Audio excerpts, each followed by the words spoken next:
સંધાન all Gujarat integrated classroom. સેટેલાઇટના માધ્યમથી જોડતી કડી એટલે સંધાન.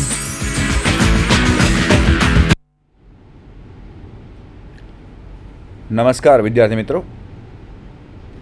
આજે આપણે ફિઝિક્સના આ ટૉપિક સંદર્ભે એટમિક સ્પેક્ટ્રોસ્કોપી વિષય ઉપર ચર્ચા કરીશું.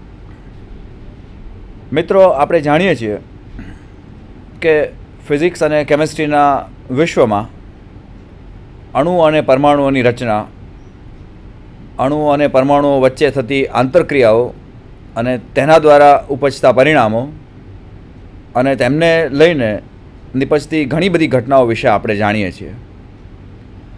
મિત્રો, અણુ અને પરમાણુઓ એટલા સૂક્ષ્મ હોય છે કે એમને આપણે નરી આંખે જોઈ શકતા નથી.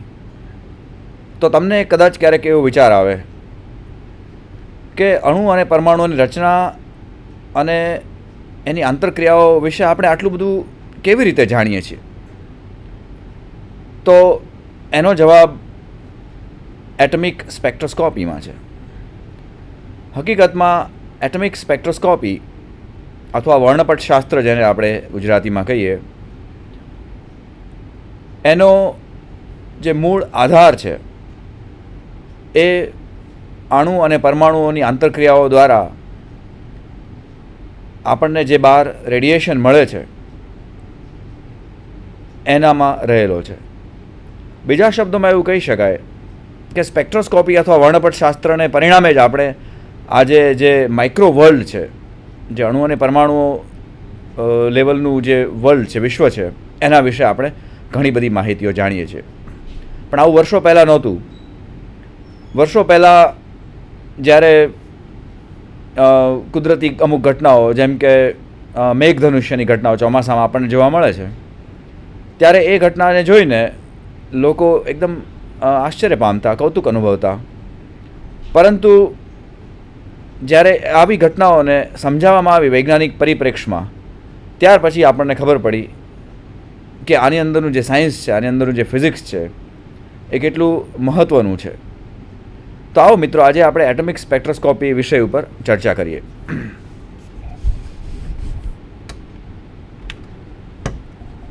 આપણી આ ચર્ચામાં નીચેના મુદ્દાઓ આપણે ધ્યાનમાં લઈશું.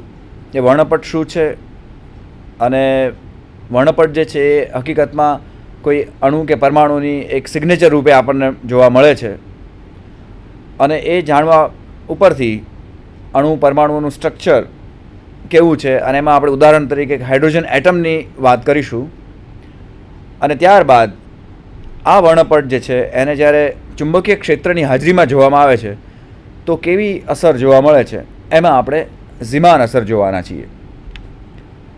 તો મિત્રો, તમે લેબોરેટરીઝમાં પ્રિઝમમાંથી શ્વેત પ્રકાશ પસાર કરીને જે વર્ણપટ મળે છે એ તમે સ્ક્રીન ઉપર ઘણીવાર જોયો હશે.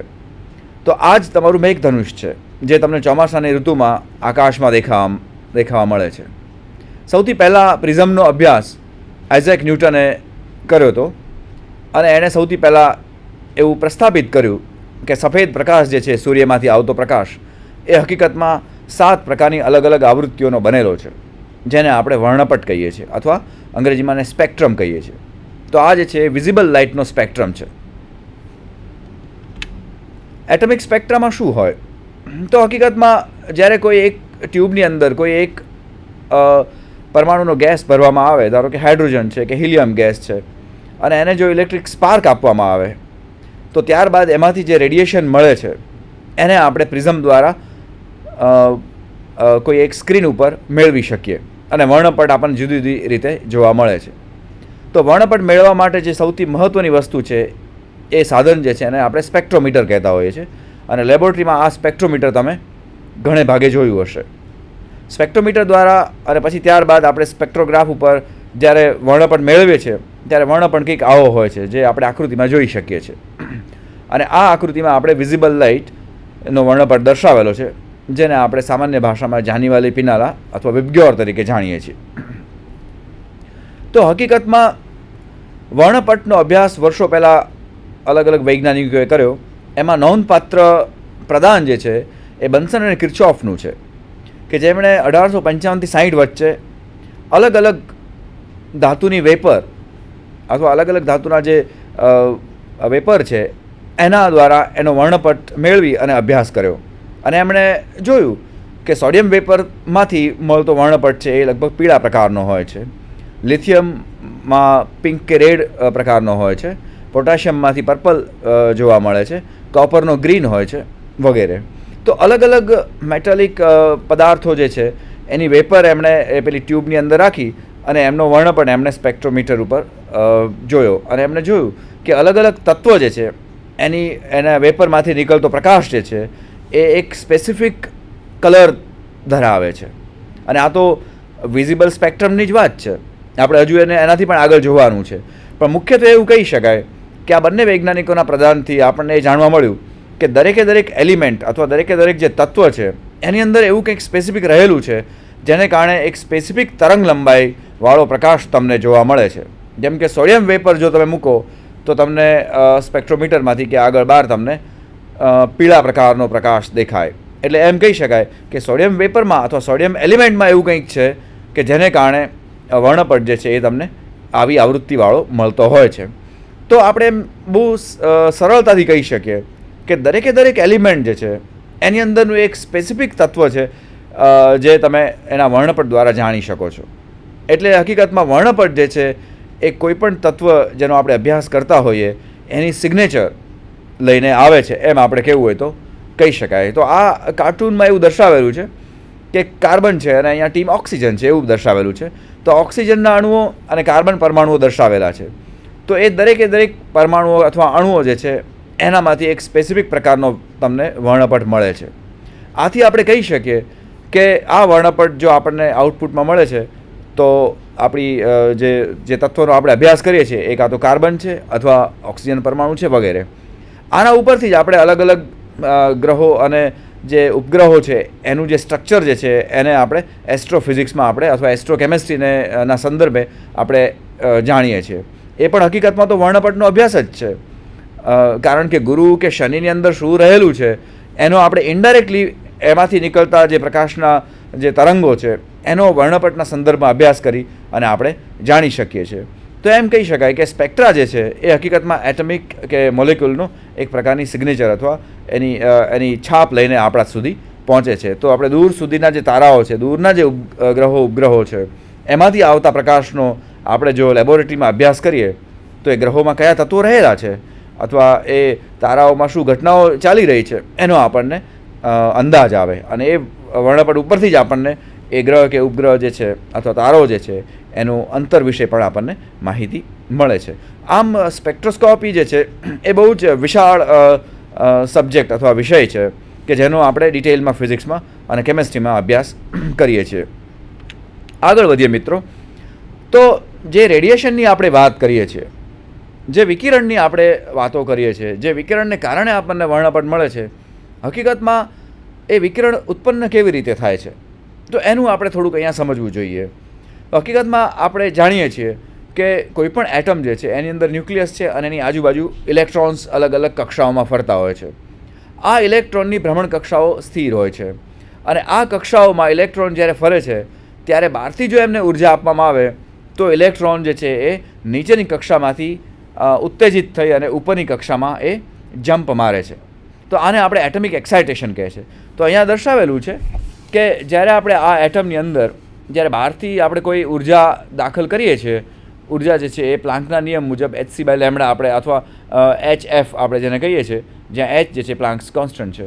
તો આ રીતે આવી ઉર્જા જો આપણે અહીંયા દાખલ કરીએ તો નીચેની ઓર્બિટમાં રહેલો આ ઇલેક્ટ્રોન એક્સાઇટ થઈને ઉપરની ઓર્બિટમાં એ જમ્પ મારે છે. આને આપણે એટમિક એક્સાઇટેશન કહે છે. પરંતુ આ એક્સાઇટેશનમાં એટમ જે છે એ લાંબો સમય નથી રહી શકતો. એ તરત જ એને ડીએક્સાઇટ થઈ અને એ પોતાની મૂળભૂત સ્થિતિ પ્રાપ્ત કરવા માટે પ્રયત્ન કરે છે અને આ મૂળભૂત સ્થિતિ પ્રાપ્ત કરવાની જે ઘટના છે એને એટમિક ડીએક્સાઇટેશન કહે છે. અને જ્યારે એટમિક ડીએક્સાઇટેશન થાય છે અથવા અનુત્તેજિત અવસ્થામાં એટમ જ્યારે આવે છે ત્યારે એ જે ઉર્જાનું એણે જે શોષણ કરેલું હતું, જેના કારણે એક્સાઇટેશન થયું હતું, એ ઉર્જાને એ બહાર ફેંકી દે છે, જેને આપણે વિકિરણ કહીએ છીએ અથવા જેને આપણે રેડિયેશન કહીએ છીએ. તો જ્યાં જ્યાં તમને લાઇટ જોવા મળે, જ્યાં જ્યાં તમને પ્રકાશ જોવા મળે, જ્યાં જ્યાં તમે વિકિરણની વાતો કરતા હો, તો વિકિરણ કેવી રીતે ઉત્પન્ન થાય છે, ચાહે એ સૂર્યમાંથી ઉત્પન્ન થતું હોય કે તમારા રૂમમાં રહેલી ટ્યુબલાઇટમાંથી ઉત્પન્ન થતું હોય કે લેમ્પમાંથી ઉત્પન્ન થતું હોય કે કોઈ પણ જગ્યાએ ઉત્પન્ન થતું હોય, તો વિકિરણ જે છે એ ઉત્પન્ન થવાની આ ઘટના છે કે જેમાં એટમ્સ જે છે એ અનેકો એટમો એકસાથે એક્સાઇટ થાય છે અને અનેકો એટમો એકસાથે ડીએક્સાઇટ થાય છે, અને જે ઉર્જાનું શોષણ કરવામાં આવ્યું હતું એ જ આવૃત્તિવાળી ઉર્જા જે છે એ વિદ્યુત ચુંબકીય વિકિરણના સ્વરૂપમાં આપણને બહાર જોવા મળે છે. તો આ રીતે રેડિયેશન જે છે એ ઉત્પન્ન થાય છે, અને એ રેડિયેશનને જ્યારે આપણે કેપ્ચર કરીએ છીએ, ચાહે સ્પેક્ટ્રોમીટર વડે, સ્પેક્ટ્રોગ્રાફ વડે, ત્યારે આપણને વર્ણપટ મળે છે અને એ વર્ણપટનો આપણે અભ્યાસ કરીએ છીએ. તો આ રીતે વર્ણપટશાસ્ત્રમાં શરૂઆત આપણે વિકિરણ કેવી રીતે ઉત્પન્ન થાય છે એનેથી કરીએ છીએ. વર્ણપટ જે છે એ બે પ્રકારના તમને જોવા મળે છે. અહીં ઉદાહરણમાં દર્શાવેલું છે કે એમિશન અને એબ્સોર્પ્શન, એ બે પ્રકારના વર્ણપટો આપણે જોઈ શકીએ છીએ.